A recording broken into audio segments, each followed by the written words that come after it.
Resurgence over a Thragtusk, and I believe that's the only change from last week. Now, last week, Chris VanMeter actually won the Star City Open in Somerset, New Jersey, and Brian Duin played the same 75. They went together and played the same deck. Brian went 0-2. So basically polar opposite results, and I had a lot of fun digging at Brian all week about it. But yeah, both good friends. This is going to be fun to watch. So they are going to Game 3. Can we figure out who's on the play? Sure. All right, we'll get that for you in just a moment. I don't think either of them are mulliganing, but yeah. Yep, Chris defeated Owen Turtenwald in the finals last week in Somerset. That was an exciting match. Yeah, especially because Owen actually ended up winning the team event the next day, so he got second place into winning, along with Huey Jensen and Reed Duke. It was a great team, all-star SCG team. Gonna be looking forward to watching those guys play at the Pro Tour. It looks like Chris VanMeter is going to be on the play. I really wish, can we change their names to BBD and CVM on the screen? that would be sweet. But yeah. People might know them better that way. Yeah, maybe.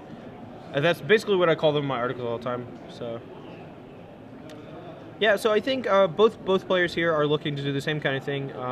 You know, they want to accelerate into an early Fiend Hunter, and that kind of chain that into an Acidic Slime. Fiend Hunter being particularly good against mana creatures, because even if you're able to unlock, you know, your mana creature from the Fiend Hunter, it's a little late. You know, like you're going to be able to maybe kill it, get back a mana, but at that point you've already lost like a turn or two of not having access to that mana accelerator. And if your opponent is able to capitalize on that mana advantage, they're just going to start chaining Angel Serenities before you're able to, and that's just going to put the game away. Right.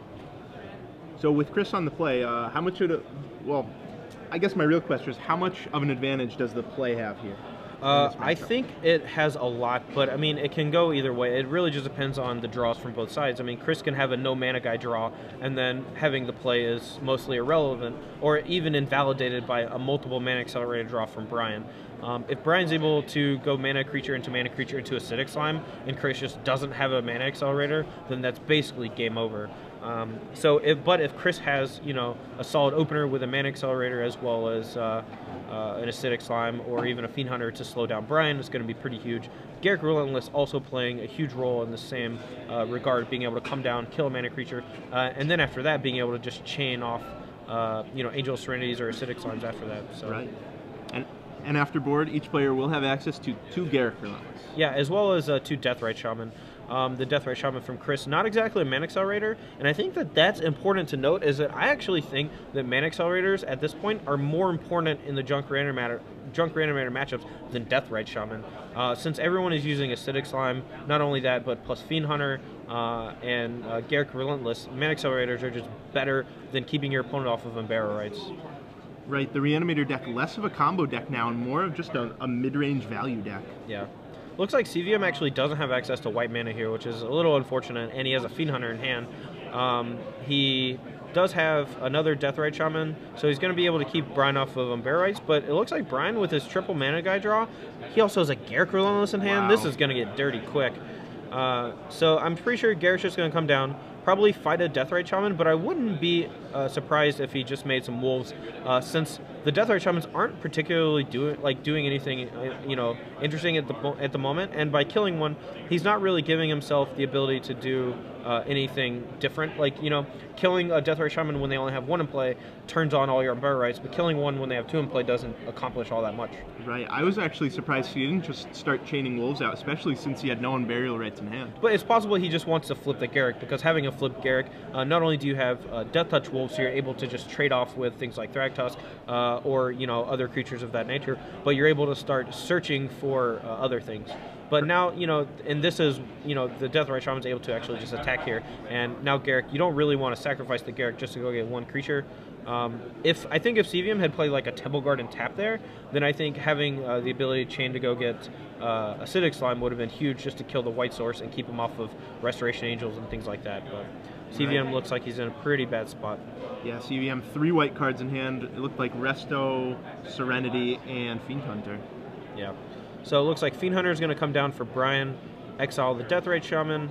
I mean, that can get pretty easily unlocked at this point if CVM has an Abrupt Decay, but I think at this point he would just Abrupt Decay the flipped Garrick, and I know CVM's a good enough player to know that the flipped side of a Planeswalker is casting cost 0, right. So Abrupt Decay is able to destroy it, which is actually important, but BBD trying to put in a Jerry Thompson 2020 token instead of the 1/1 Wolf. A little bit of disparity between those power toughnesses. Jerry T does have Death Touch, but not quite the same. All right. Is this going to be a brick mulch? Nope. Hits the Godless Shrine. How lucky. I mean, if he had just whiffed completely on that mulch, that would have just been a huge dagger. Yeah, but he is very far behind here. And this is actually an interesting spot because he knows Brian has the ability to sacrifice any of his wolf token to go get Acidic Slime, and then that's going to be able to kill his only white source. So CVM actually makes the correct play, I think, of not playing his white source, so that potentially next turn he can go Godless Shrine and then cast Restoration Angel and potentially kill Garrick the next turn after that. Right. He has to get something on the board here, and he knows he can't get his only white source blown up by a slime. Yep. Flip Garrick, you're just seeing, it's not even doing anything, but just the threat of having it is just changing the entirety of how Chris is playing the game. You know, just like not attacking, or not playing a land when he just is missing a land drop. You know, it's just devastating. And if you're just joining us here, we're watching Braun Duin battle Chris VanMeter. Garrick Relentless, Fiend Hunter, and a couple mana elves versus a blank board for Chris VanMeter. Yeah, and this Junk Granter matchup is all about resource denial. Braun Duin was actually very innovative recently. If you read his article from a few weeks ago where he went on an insane run where he top-8'd like 3 PTQs in a row, he top-8'd the Star City Games Invitational, and then he won a PTQ all in consecutive weeks. And he was just every week playing a new version of Randomator, and he started playing main deck Acidic Slimes, and then it just went on from there, and with the new set coming out, he was probably one of the inspiring forces behind Chris VanMeter's win last week, where Chris was playing main deck Sin Collector and 3 Fiend Hunters, which was not normal in these Junk Reanimator decks. Right, the Fiend Hunter almost a throwback to when the White Weenie decks were popular with the Honor, the Pures, Dune Travelers. Yep. You don't see them much now. I mean, people were playing Centaur Healer for the longest time, and I tried it and I just hated it because it would come down, they would either have a Gorkline Rampager or a Searing Spear to kill it, and sure, even if you're able to Searing Spear a Fiend Hunter, you're still able against the aggro decks to at least shrink back down the Champion of the Parish or the Falconwrath, or no, I'm sorry, Stromkirk Noble. So Fiend Hunter and being able to Restoration Angel, I think, gives you pretty big game against decks that have things like Falconwrath Aristocrat or just gigantic flyers that you couldn't normally deal with. So looks like Brian here, he can potentially trade his Garrick for an Angel of Serenity. I guess he's got to assume that Chris has a Restoration Angel since he didn't play his white source last turn and then played it this turn with 4 mana. Brian making the best play here, I think, of just attacking with the Acidic Slime. Both players playing very well, I think. This is a treat.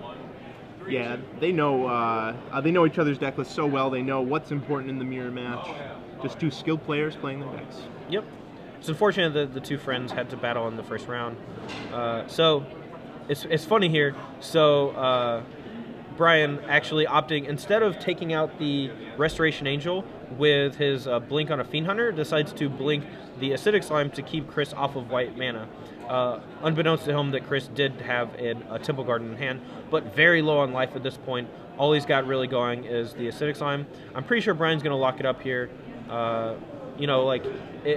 If he just attacks with everybody, he gets back a Deathrite Shaman by blocking the Fiend Hunter, but he still takes, a million points of damage, so no way out, and that's the match for Brian. Yep, that's the scoop. Chris VanMeter finds his own Garrick a little too late, finds his white source a little too late, and he's on the back foot even though he's on the play. Yep, and again, I think I just want to reiterate that Deathrite Shaman I don't think is as good anymore in the mirror matches as just having mana accelerators. Right.